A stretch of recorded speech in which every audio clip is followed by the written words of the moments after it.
Boa noite a todos. Como vocês estão vendo, o tema da nossa palestra é sobre a nossa casa, né? Nós e as nossas casas. É muito importante nós compreendermos como Jesus é importante nos nossos lares. Nós estamos vivendo um momento na nossa sociedade em que os lares estão muito desestruturados. As famílias não sabem que direção seguir. E isso, o resultado dessa, vamos dizer assim, de caminharmos perdidos, é a violência de todas as formas que nós temos visto, a infância que deixa de ser infância desde muito cedo, jovens que hoje não têm uma direção muito segura, que não sabem muito bem onde querem ir. Vemos os idosos, eu não sei se vocês sabem, mas nos últimos anos o número de suicídios entre crianças e adolescentes, assim como idosos, aumentou muito. E uma das coisas que faz com que isso aconteça é justamente a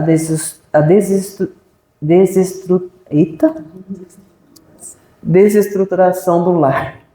Desculpe. Por quê? Porque falta aquilo que é tão importante entre as relações das pessoas, que é o amor. Então nós vamos falar um pouquinho hoje sobre uma passagem deste livro aqui. Não sei se vocês conhecem, o meu é velhinho, viu? Então ele é pequenininho. Agora eles estão fazendo os livros todos maiores. Chama-se Jesus no Lar. Jesus, o nosso mestre, o espírito mais evoluído que já nasceu aqui na Terra, renasceu entre nós para nos ensinar o caminho. Então ele disse que ele é o caminho, a verdade e a vida, e ninguém vai ao Pai senão por ele. Então nós precisamos entender o que ele quis nos ensinar. Precisamos buscar o que ele quis e que até hoje ele deseja que nós aprendamos. Neste livro, assim como alguns outros livros na doutrina espírita, espíritos que desencarnaram e lá na espiritualidade tiveram acesso a bibliotecas, porque lá existem bibliotecas, e as bibliotecas de lá são aquilo que hoje já começa a ter um pouco na nossa, que antes era só livros, só textos, e agora a gente pode também ver filmes nas bibliotecas, em algumas pelo menos. Lá no mundo espiritual é possível assistir filmes daquilo que realmente aconteceu enquanto Jesus aqui esteve. Então nós temos notícias de que em bibliotecas que têm esse tipo de trabalho, que oferecem esse tipo de oportunidade, alguns espíritos assistem à vida de Jesus. E observam então como as coisas aconteceram com uma riqueza de detalhes que inclusive o Evangelho não possui. E alguns desses espíritos ditaram para nós alguns livros contando histórias da vida de Jesus, passagens da sua vida. Este é um deles. Tem também o livro Boa Nova, tem também o livro Trigo de Deus e alguns outros que aqui eu não lembro os nomes de todos. Mas são todos muito interessantes de ler para a gente entender um pouquinho melhor quem é Jesus. E como é? E nesta passagem,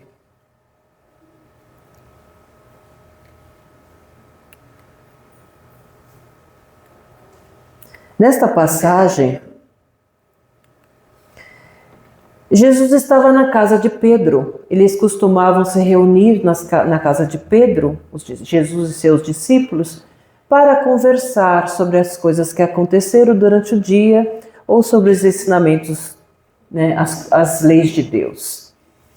E estando eles ali conversando, né,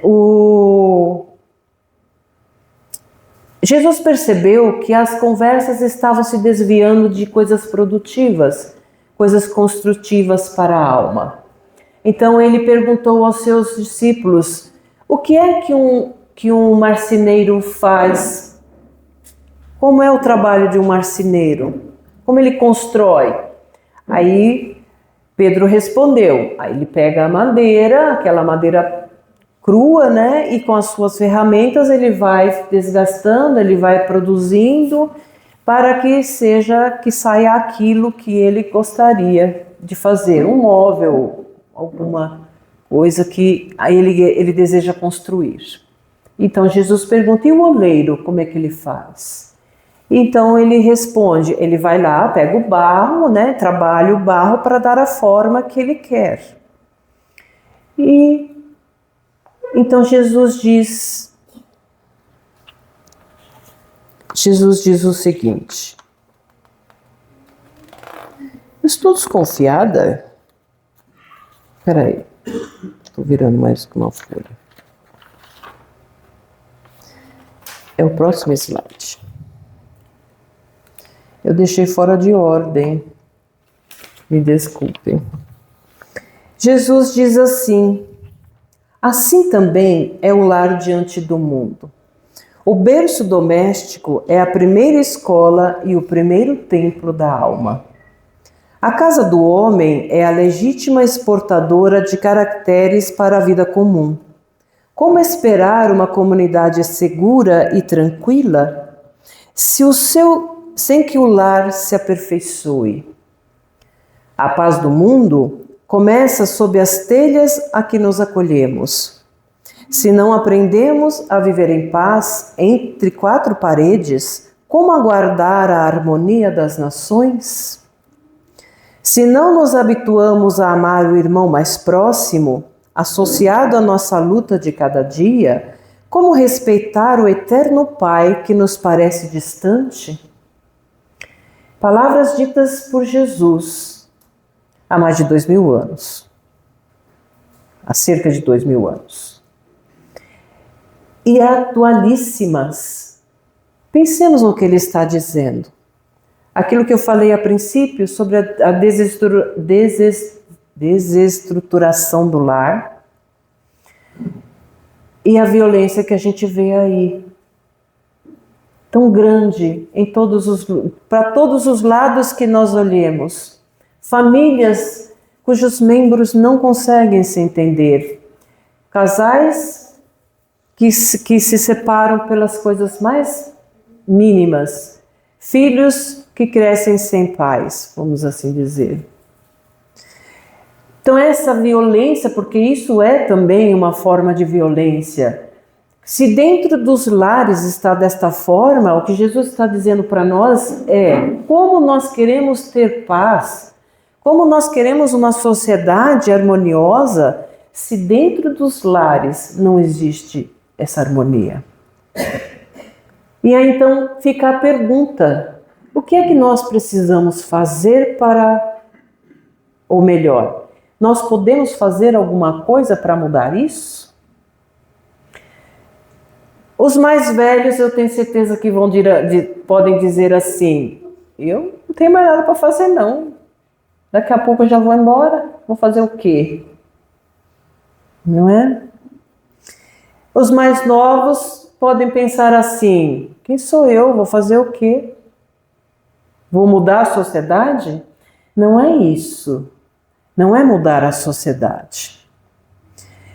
Pensemos o seguinte: dizem que a família é a célula da sociedade.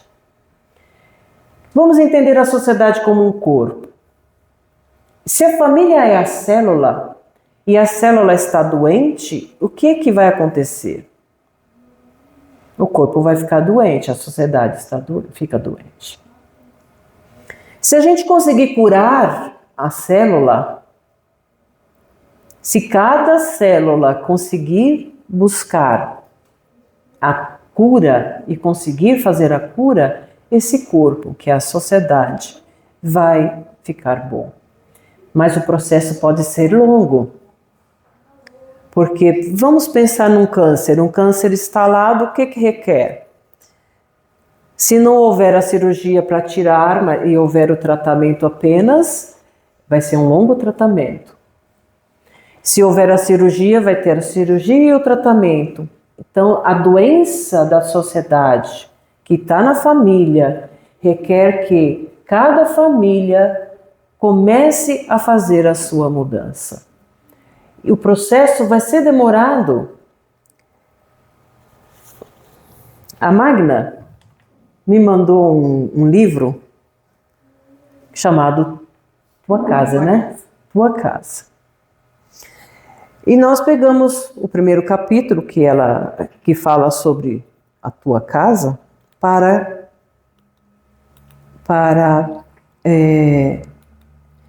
junto com outras obras, abordar esse tema. Vamos falar da casa. A gente costuma dizer, o tema do livro, o título do livro é Tua Casa. E o tema da palestra é Tu e Tua Casa. Mas nós precisamos compreender que a casa é diferente do lar. Jesus fala do lar. Vocês perceberam na fala dele? Ele não fala tua casa, ele fala do lar, o teu lar, o nosso lar. A casa, a gente pode entender como a construção material, seja ela como for. E aí eu coloquei um pedacinho de um poema da Amélia Rodrigues, chamado Poema da Gratidão, que o Divaldo Pereira Franco costumava encerrar com ele algumas das suas palestras. E ele fala de uma forma linda, maravilhosa. Declama esse poema de uma forma que é uma oração. E esse pedacinho que te fala sobre o lar. Obrigada por fim pelo meu lar. É tão maravilhoso ter um lar. Não é importante se esse lar é uma mansão, se é uma favela, uma tapera, um ninho, um grabato de dor, um bangalô, uma casa do caminho, ou seja lá o que for.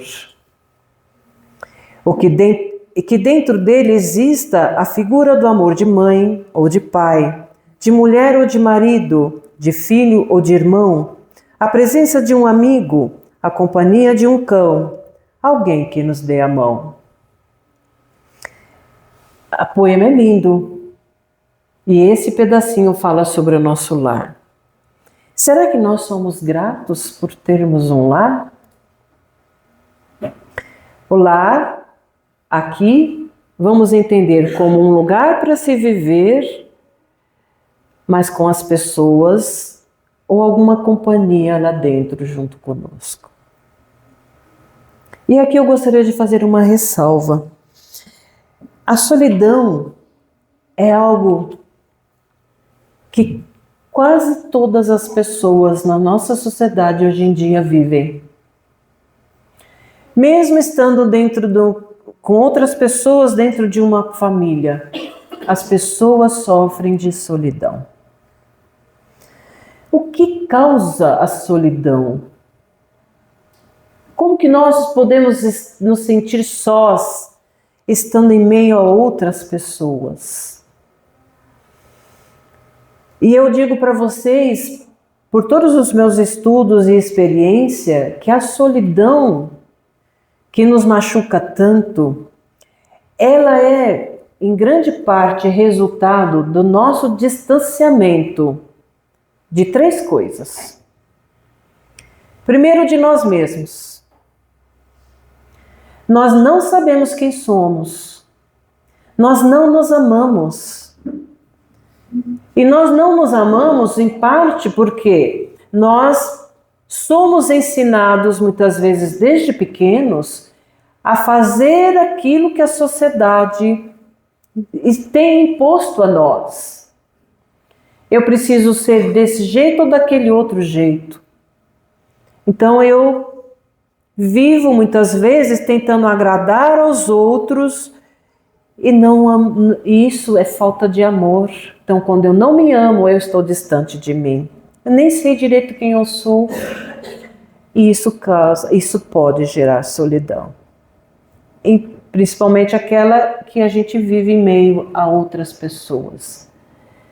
Outra coisa que pode gerar o sentimento de solidão é quando eu estou muito centrado em mim mesmo, e olha, gente, estar centrado em si mesmo, ser egocêntrico, vamos dizer assim, não quer dizer que eu me amo.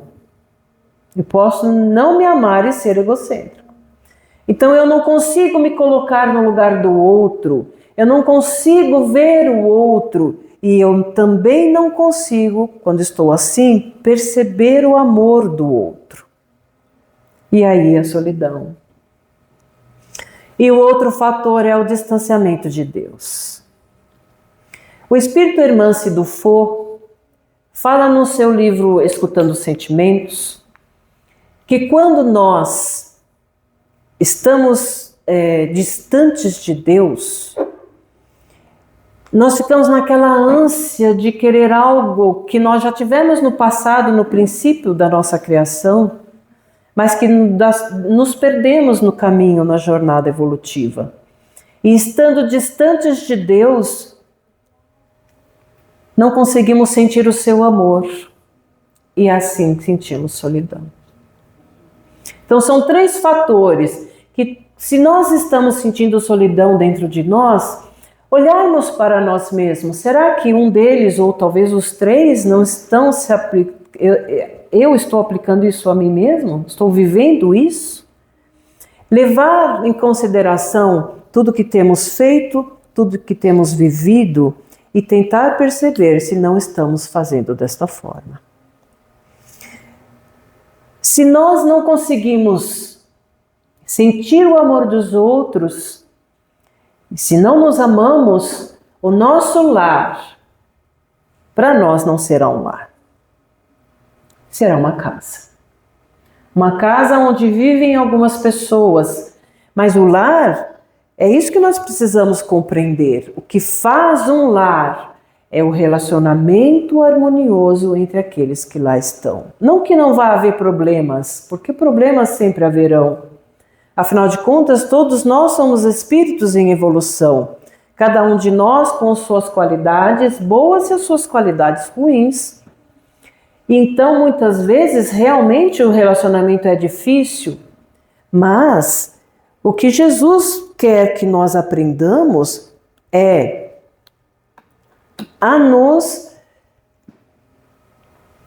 trabalhar para construir a paz. Neste livro, o espírito Airtes, não, eu escrevi errado, Airtes, ele diz a seguinte frase, já no final do capítulo: a paz em teu lar é a conquista dos teus esforços somados todos os dias. Então é todo dia fazer um esforço para manter a paz. Todo dia fazer aquilo, gestos, escolhas, para que a paz exista, para que ela seja construída e que ela seja mantida.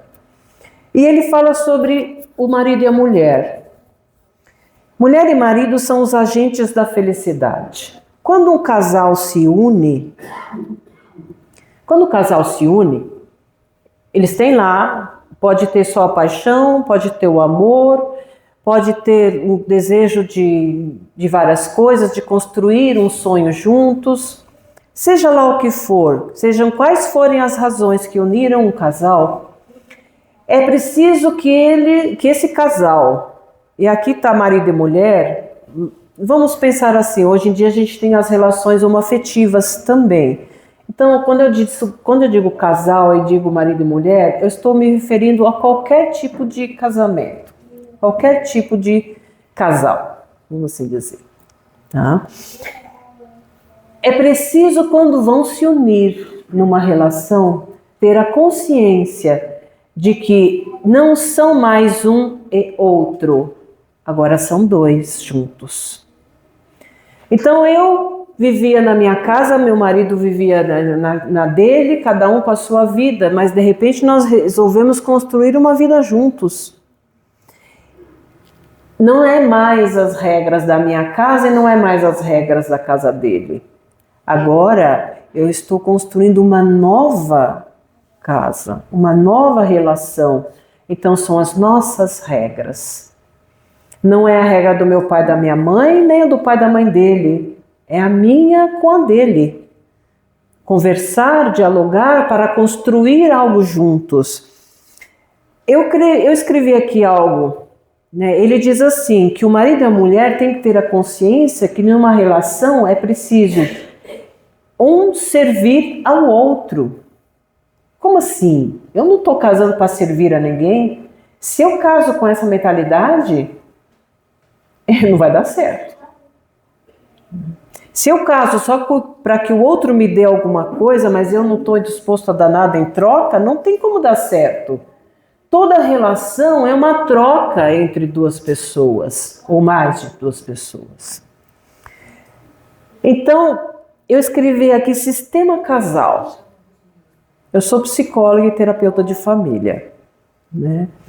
E então a gente chama de sistema. A família é um sistema composto pelo casal e os filhos. Mas dentro de uma mesma família nós temos vários sistemas.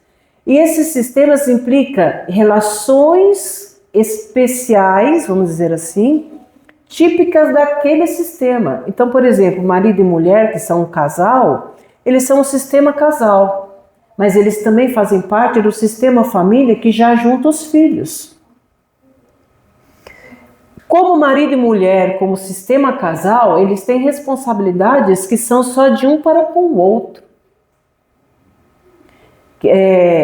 Responsabilidade e a troca mútua um com o outro. Essas responsabilidades entre casal, entre marido e mulher, já não se aplicam quando eles entram no sistema pai e filho, mãe e filhos. Porque aí já é outra coisa. O comportamento e as atitudes que em relação aos filhos são diferentes. Eu não sei se vocês estão conseguindo me entender. São diferentes daquilo que é quando é só o casal.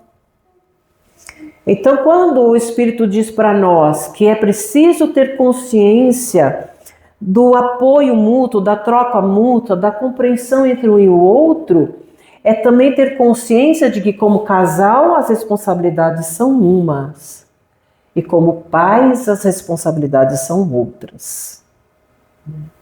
E que não pode misturar as coisas. O que muitas vezes a gente vê, principalmente quando acontece uma separação ou uma viuvez, é o pai ou a mãe colocar o filho ou a filha no lugar daquele que não está mais lá. Isso não pode acontecer. Filho é sempre filho e não pode ficar no lugar daquele que partiu. E os deveres que em relação à família, que ele fala aqui, entendimento dos deveres mútuos entre casal e também com relação à família. Quando nós vamos formar uma família, nós precisamos ter consciência de que é uma responsabilidade. Não é um passatempo, não é diversão. Pode ser extremamente prazeroso, pode ser extremamente... fugiu a palavra. Compensador, vamos dizer assim, se nós soubermos construir uma relação assim, com paz, com harmonia, com compreensão e com responsabilidade. Família é, sim, responsabilidade. Então tem o sistema dos filhos, que é outro sistema, porque a relação entre os filhos é deles, é entre eles. E nós podemos ajudá-los a desenvolver uma relação amorosa, respeitosa entre uns e outros, entre eles. Mas é deles, é uma relação deles. E o Espírito diz para nós, não fazendo da casa um lugar que possa gerar o vício. São muitos os vícios que podem ser gerados. Vício não é só droga, bebida. Hoje em dia nós temos o vício do celular.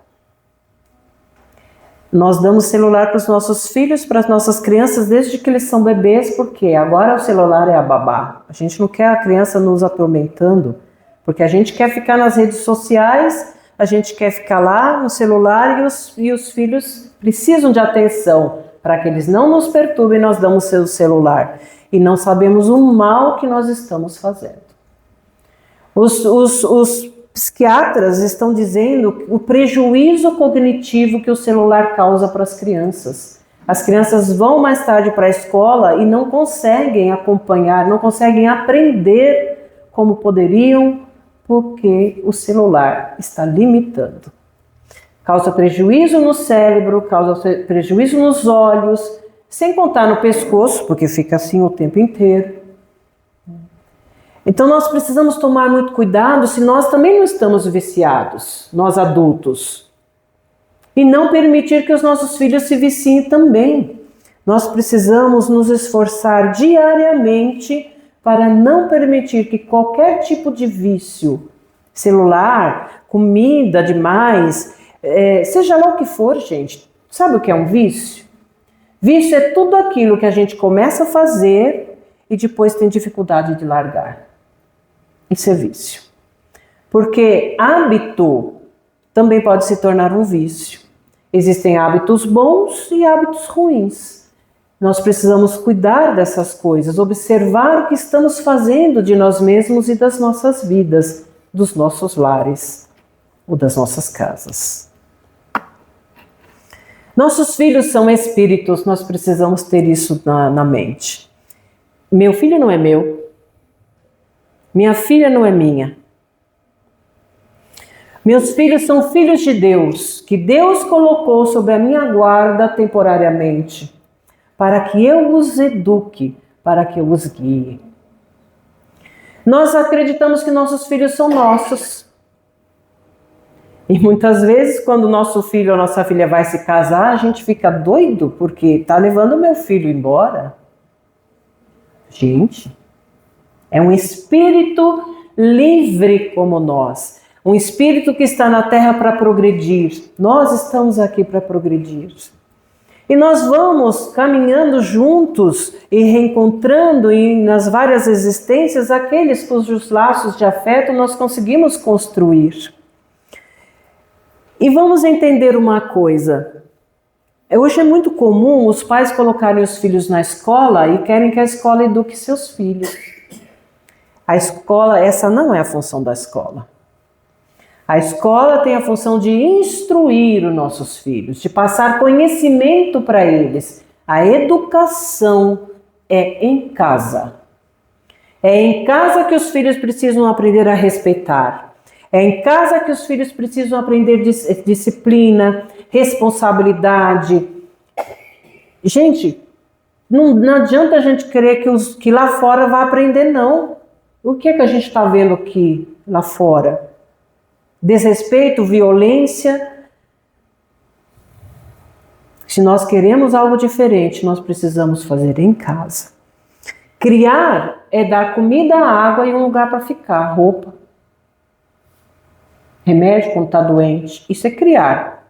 Educar é transmitir valores.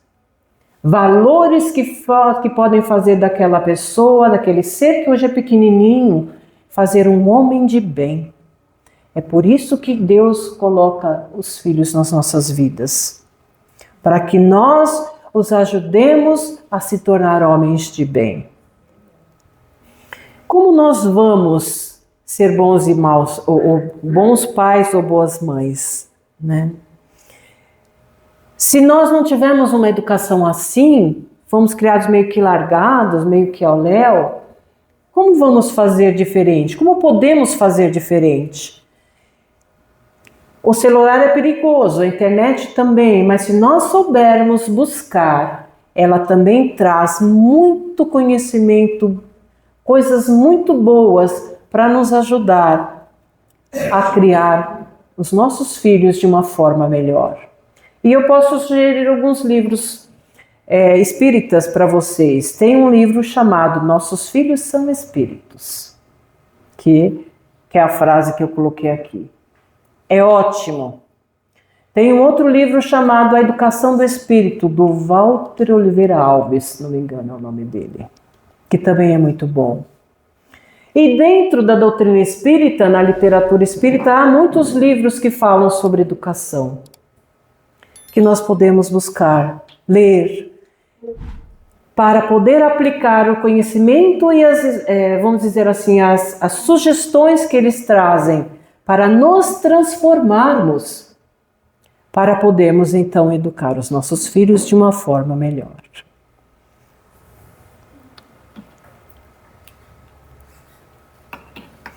E sempre ter na nossa mente que o exemplo é o que mais ensina. Não adianta, eu gosto de contar uma historinha assim. Um dia o pai, num domingo lá, estava lá em casa e toca o telefone e o pai pede para o filho atender. O filho vai lá e atende, tem mais ou menos uns 8 anos. E a pessoa, é o patrão do pai, né? Fala assim, olha, eu quero falar com o seu pai. Aí ele vai lá e fala pro pai, pai, o fulano de tal quer falar com o senhor. Diz para ele que eu não tô. Aí ele olha pro pai assim, como assim? Pensa, né? Mas aí ele vai lá e fala no telefone assim, meu pai mandou dizer que ele não tá. Nós estamos ensinando a mentir. Então, gente, tudo que nós fizemos, anos atrás passou na televisão uma propaganda muito interessante, que mostrava o pai ou a mãe fazendo alguma coisa e a criança pequena fazendo igualzinho, inclusive agredindo. Os nossos filhos, as crianças em geral, elas aprendem mais pelo que elas veem nós fazendo do que pelo que nós dizemos a ela para fazer. Então nós precisamos cuidar da nossa transformação para poder ensinar o melhor para eles. Nos fazermos melhores para poder ajudá-los a também serem melhores. Ter disciplina e responsabilidade, ter horário para as coisas, tem horário para fazer a lição de casa, tem horário para brincar. Quer usar o celular, é uma coisa moderna, tudo bem, mas tem que ter tempo limitado. É 1 hora por dia, 2 horas por dia no máximo, tá bom. Tempo para brincar. Incentivar, se a criança não sabe, se outras crianças não querem, vamos lá nós jogar bola com a criança, jogar peão.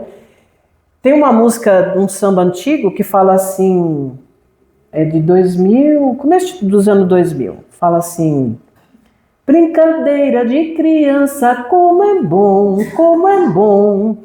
E fala de jogar peão, de soltar pipa, de coisas que as crianças de hoje em dia não fazem mais. E é tão bom. Sabe aquele escritor Carlos Drummond de Andrade? Talvez alguns já não tenham ouvido falar dele, mas era, né, já morreu, né? Era um grande escritor.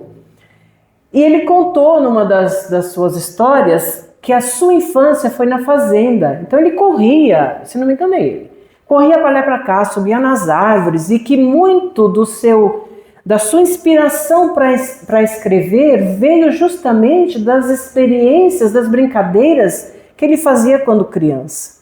As nossas crianças hoje vivem entre 4 paredes.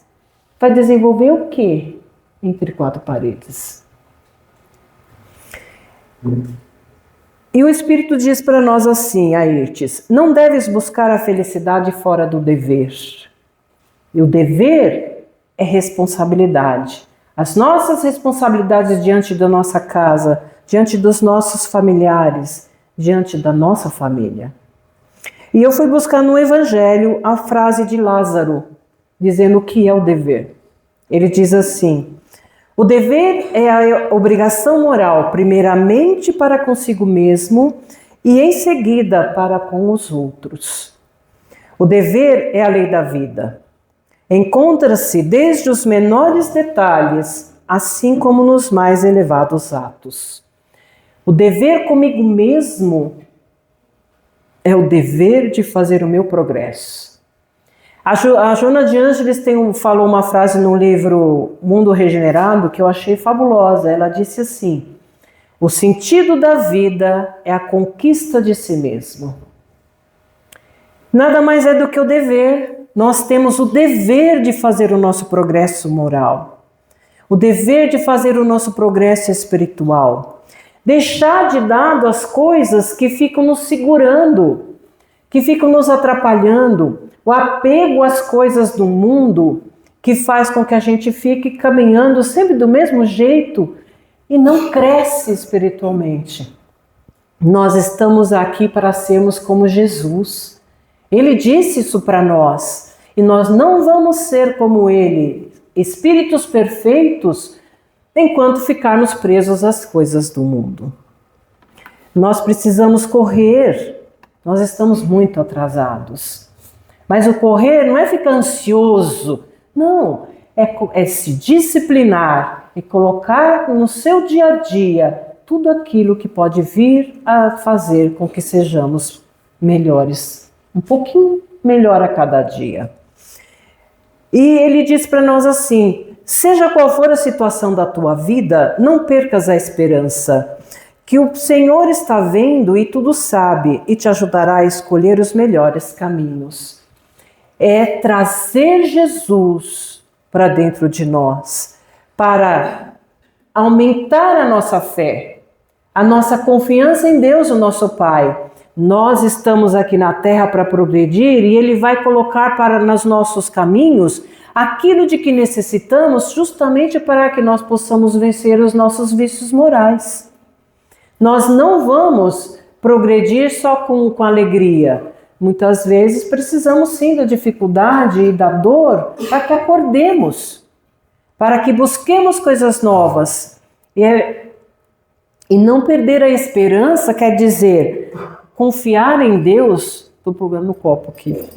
Confiar em Deus de que se orarmos e o buscarmos, Ele vai nos ajudar nas nossas dificuldades e nos ajudar a perceber o melhor caminho, aquilo que é melhor para nós. Ser amigo de todos dentro de casa. Ouve quem queira falar e analisa o que estão dizendo. Muitas vezes a gente não deixa o outro falar. Nós precisamos aprender a ouvir, porque muitas vezes na frase do outro está um apelo de algo que o outro muito quer, muito precisa. Ouçamos, analisemos e, como diz ele aqui, construir diálogo construtivo. Habituarmos-nos a ter diálogo construtivo com as pessoas da nossa casa.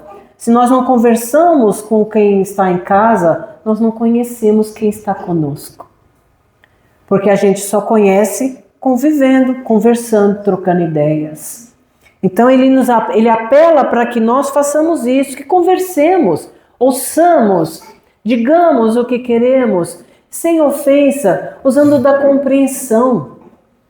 O nosso irmão que caminha conosco, se nós não sabemos viver em harmonia com ele, disse Jesus, como poderemos viver em harmonia lá fora? Aquele que está dentro de casa é com quem nós precisamos estar. Evitar criticar de forma destruidora. Todo mundo tem qualidades boas. Busquemos o que as pessoas têm de bom, valorizemos isso.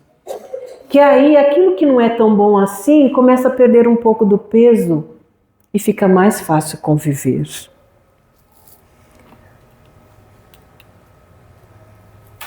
Vou acelerar porque o meu horário já deu.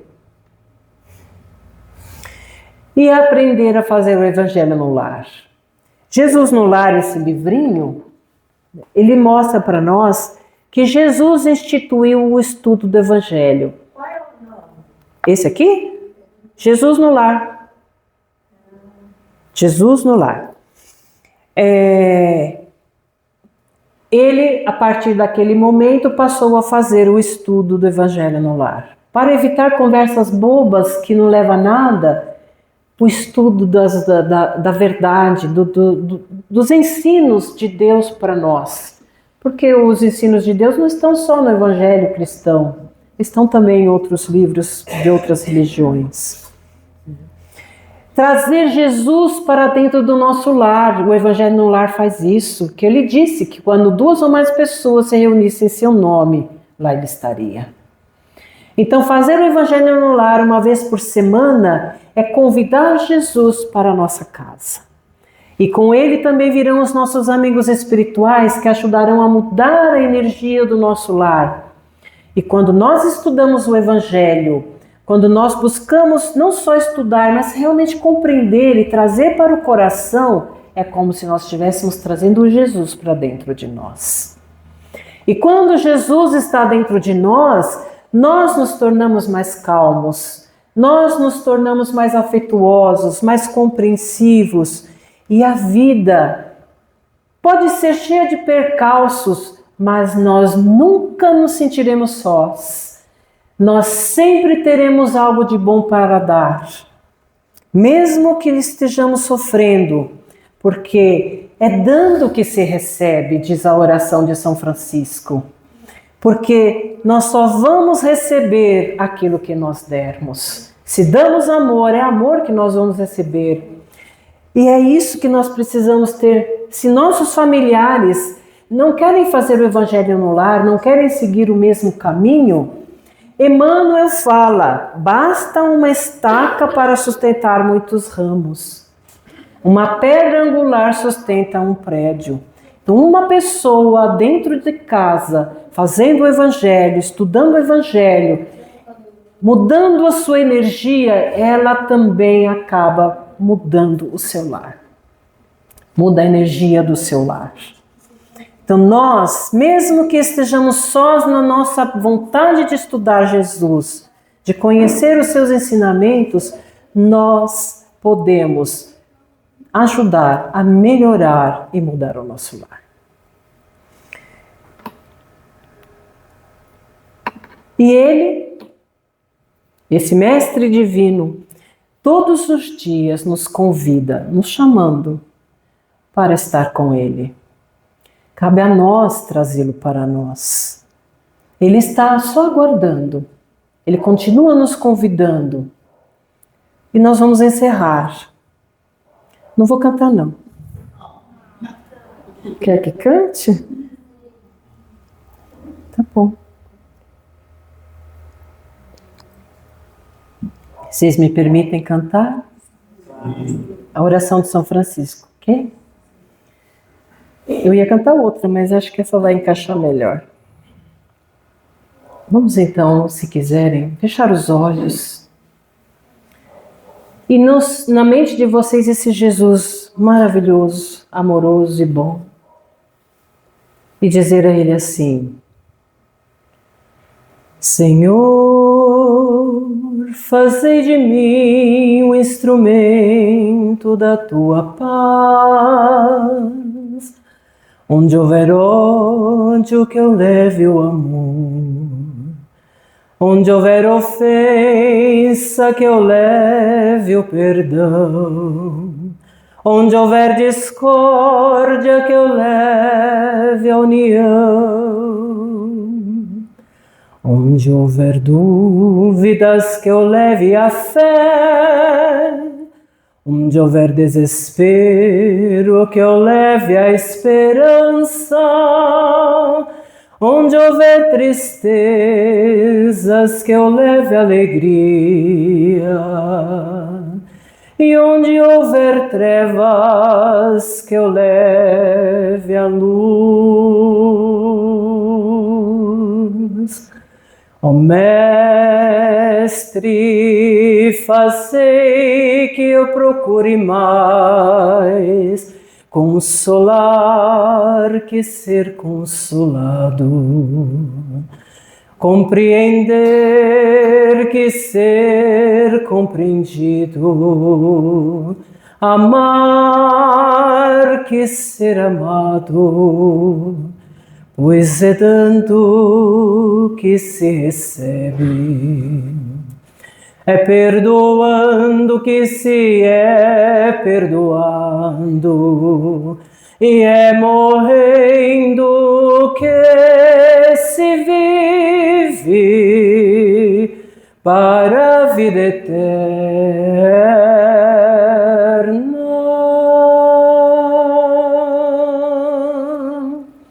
Muito obrigada, Senhor, pelo teu amor.